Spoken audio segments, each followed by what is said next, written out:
Баршаңызға қайырлы күн. Сіздермен бірге Айгерім. Рамазан айында ұстаған оразаларыңыз қабыл болсын. Бүгін мен сіздерге осындай ерекше тағамдардың бірі, қазіргі кезде хит болып жатқан маклюбенің рецептімен бөлісемін. Міндетті түрде жасап көріңіздер, өте ерекше тағамның бірі. Видеоның соңына дейін қарап, каналыма тіркеліп, жанындағы қоңырау белгісін басуды ұмытпаңыздар. Алдымен қазанымызды қыздырып, үстіне 3 ас қасықтай сұйық май құйып, етті турап саламыз. Майда етіп турасаңыздар да болады, орташа көлемде турасаңыздар да болады. Егер қазандарыңыз үлкен болса, 500 граммнан артық 1 килода ет қоссаңыздар болады. Піскенде ол кішкене кішірейіп қалады. Мен бұл жерде кішкене аздау қосып қойыппын. Егер қазандарыңыз кішілеу болса, жаңағы 500 грамм ет жеткілікті болады. Енді кішкене еттің суы шыға бастайды. Сол сөлінде жарты сағаттай тағы да араластырып тұрып пісіріп аласыздар. Содан соң кішкене етті жауып тұратындай етіп, су құйып, етті толықтай осы қазанда пісіріп аласыздар. Арасына салатын салмасын дайындаймыз. Ол үшін сәбізді осылай дөп-дөңгелек етіп турап аламыз. Көлемі орташа болу керек. Сәбізді мен бұл жерде 3 штугын қолдандым. Егер сіздерде қазаныңыз үлкен болса, көбірек қолданғандарыңыз дұрыс. Картошканы тазалап, ашып, оны да сәбіздің көлемінде етіп, осындай орташа қалыңдықта турап алдым. Барлығын турап болғаннан соң, қызып тұрған майымызға осы сәбізді біртіндеп барлығын қуырып аламыз. Сонымен қатар каналының дамуына өз үлесіңізді қоса кетіңіз. Егер де каналға тіркелмеген болсаңыз, подписаться батырмасын басып тіркеліп алыңыз. Және де видеоның соңына дейін қарап, комментарий жазып, лайк басуды ұмытпаңыздар. Осымен сәбіздің екі жағында бірде қызартып пісіріп алдым. Содан соң оның майын сүзіп, жаңағы бөлек ыдысқа тарелкемізге салып алдым. Міне сәбіздердің барлығы осындай болып қуырылды. Енді тағы да картошкамызды да осы дәл сәбіздей бір-бірлеп жақсылап екі жағы қызарғанша толықтай пісіріп қуырып алыңыздар. Содан соң екі бетін жақсылап араластырып, күйіп кетпесін, жаңағы қызарғанша қуырылса болды. Картошкамыз толық қуырылып болғанша күрішті дайындаймыз. Қазаныңыз үлкен болса 700 грамм күріш жеткілікті болады, ал кішкентай қазан болса 500 грамм қосыңыздар. Барлығын осылай пісіріп алды. Картошкамызды да сүзіп аламыз және де басқа тәрелкеге саламыз. Енді күрішті осылай 700 грамм қостым және де 3-4 қайтара тазалап жуып алдым. Картошкадан қалған майға кішкене ғана майын қалдырамыз, қалған бөлігін басқа ыдысқа құйып аласыздар.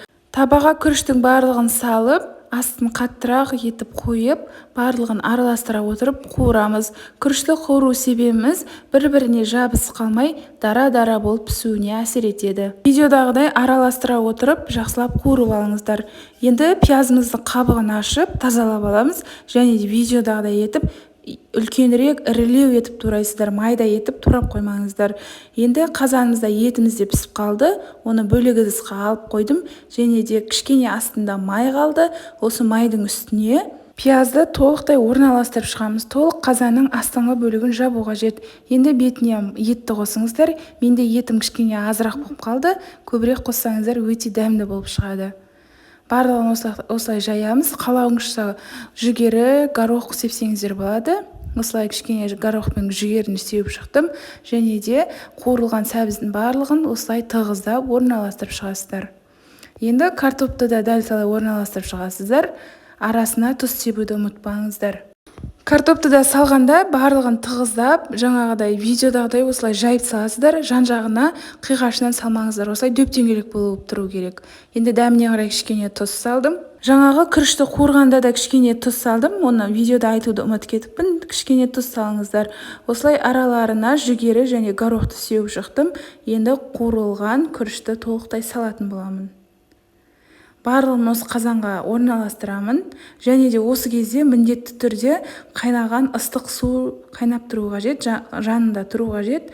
Осылай күріштің барлығын толықтай жайып саламыз. Үстіне қайнап тұрған ыстық суымызды құямыз.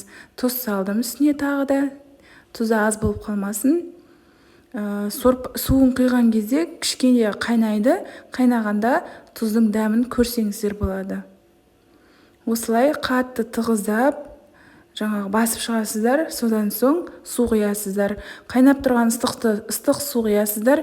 Өте көп құйып жібермеңіздер. Осы күріштен сәл ғана асып тұрса жеткілікті болады. Міне су шығып тұрды. Тағы да күрішті басып жібердім. Тағы үстіне кішкене ғана ыстық су құйдым. Енді осыны қатты отта қайнағанша күтетін боламыз. Қақпағын жаппайсыздар. Дәміне қарай қара бұрыш және паприка салдым да тағы да күріштің беткі бөлігін ғана араластырып жібердім. Видеода көріп тұрғандарыңыздай кішкене қайнайын деп жатыр. Қайнайын деп жатқанда осылай араластырып жіберіңіздер. Арасындағы су тимей қалған күріштерге барлық толықтай араласуы қажет. Қайнағаннан соң бетін жауып, жай отта 30-25 минуттай пісіріп аламыз. Және де бетін жапқаннан соң тағы да бір 10 минуттан кейін ашып қараңыздар. Бетіндегі күріші құрғап бара жатса, астындағымен кішкене араластырып жібересіздер. Толықтай араластырмайсыздар, тек беткі бөлігін ғана араластырасыздар. Енді салат дайындаймыз. Қиярды осылай жартылай сақиналап турап алдым. Содан соң қызанақты да жартылай сақиналап турандым. Кішкене көк пияз септім. Өздеріңіздің қалауыңызша ас көк немесе салат жапырағын қоссаңыздар болады. Дәміне қарай тұз салдым және жақсылап тұрып араластырдым. Осымен салатты, горохты және жүгерін дайындап алдым. Қазанда біздің тамағымыз пісті. Үлкен ыдысымызға осы қазанды қатты жылдамдықпен тез төңкереміз және де үстін және жан-жақтарын қасықпен ұрғылап шығамыз. 1-2 минуттан соң қазанды жайлап ақырындап аламыз.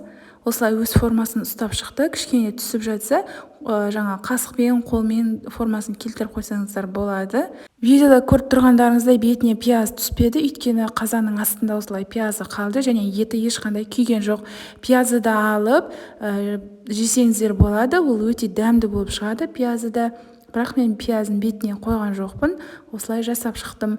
Енді осы ыдыстың жан-жағын барлығына салатымызды, горохты, жүгеріні толықтай орналастырып шығамыз.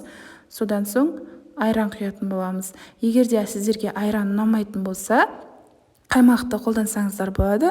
Қаймақпен тіпті керемет болып шығады. Жүгеріні осылай өз қалауларыңызша әсемдік үшін жасап шықтым. Және де горохты да солай жүгерінің жанына орналастырдым.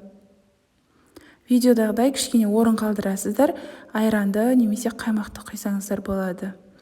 Мен бұл жерде қолдың айранын құйып шықтым. Маклюбе тағамын менің рецептіме жасасаңыздар, осындай дәмді әрі сәтті болып шығады. Міндетті түрде жасап көріңіздер, отбасыларыңызға жасап көріңіздер, немесе ауызашарға туысқандарыңызды шақыратын болсаңыздар, осы тағамды жасап, ерекше тағамды жасап қуантсаңыздар болады. Осымен біздің маклюбе атты тағамымыз дайын болды. Міндетті түрде жасап көріңіздер, және де видеоның соңына дейін қарағаныңызға рахмет. Каналыма тіркеліп, жандағы қоңырау белгісін басуды ұмытпаңыздар.